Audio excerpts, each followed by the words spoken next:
جا رہا ہے کہ شیخ مجیب والا جو بیانیہ اپنایا گیا اسے پیچھے ہوا جا رہا ہے. آپ کی پریس کانفرنس میں کچھ ایسا تاثر ملا ہے؟ دیکھیں، بنیادی بات جو خان صاحب نے کی ہے وہ 4 پوائنٹ میں نے بڑے ڈیٹیل سے واضح کی ہے. سب سے پہلا جو پوائنٹ تھا وہ یہ تھا کہ حمود الرحمان کمیشن کی رپورٹ مکمل طور پہ یہ ظاہر کرتی ہے کہ جنرل یحییٰ جو ہے کرمنل تھا. اس نے اکثریت کی جماعت کو اقلیت پہ تبدیل کیا اور اپنے دور کو طوالت دینے کے لیے اس نے یہ سارا کام کیا، جس سے پاکستان کا قیمتی حصہ مشرقی پاکستان جو ہے ٹوٹا. وہاں اس وقت بھی عدالتیں مکمل طور پر کنٹرول تھیں. اس وقت بھی لوگوں نے اکثریت سے اپنا مینڈیٹ جو ہے شیخ مجیب الرحمان کو دیا، اس کو نہیں مانا گیا. اس کو بناوٹی طریقے سے، جس طریقے سے آج بھی وہی صورتحال ہے، ہم کہتے ہیں کمپیریزن کریں. آج بھی عدالتیں سوائے چند نڈر ججوں کے کمپرومائز کی گئی ہیں. سارا اداروں کو تباہ کیا گیا ہے.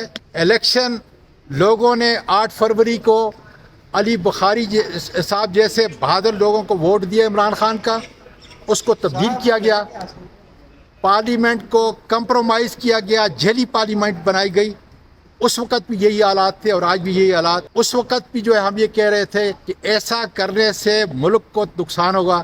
آج بھی پاکستان کا بچہ عمران خان کے ساتھ کہہ رہا ہے ریاست پاکستان کو نقصان ہوگا. خدا را ہوش کے ناخل لیں. ہر جیلی کام الیکشن کمیشن نے کر کے فارم جیلی 47 کے ذریعے ایشو کر کے انہوں نے قومی مجرموں کو پارلیمنٹ کا حصہ بنایا. میں سب جتنے بھی آپ کے ناظرین ان کو کہتا ہوں کہ الیکشن ایکٹ 2017 کی سیکشن 13 پڑھ لیں. اس میں جس وضاحت کے ساتھ لکھا ہوا ہے کہ کس طریقے سے آپ کے پریزائڈنگ افسر نے فارم 45 جو بھیجنے ہیں. یہ اللہ کا شکر ہے عمران خان کی کاوش تھی. میں اس وقت پارلیمانی امور کا وزیر تھا. یہ ان کے گلے کے اندر پھندا ہے اور انشاءاللہ تعالی جب ایک جھوٹ بولیں گے 100 اور جھوٹ بولنے ان کو پڑیں گے اور یہ پھندا ان کے لیے خدا کے بدلے سے تیار ہوگا.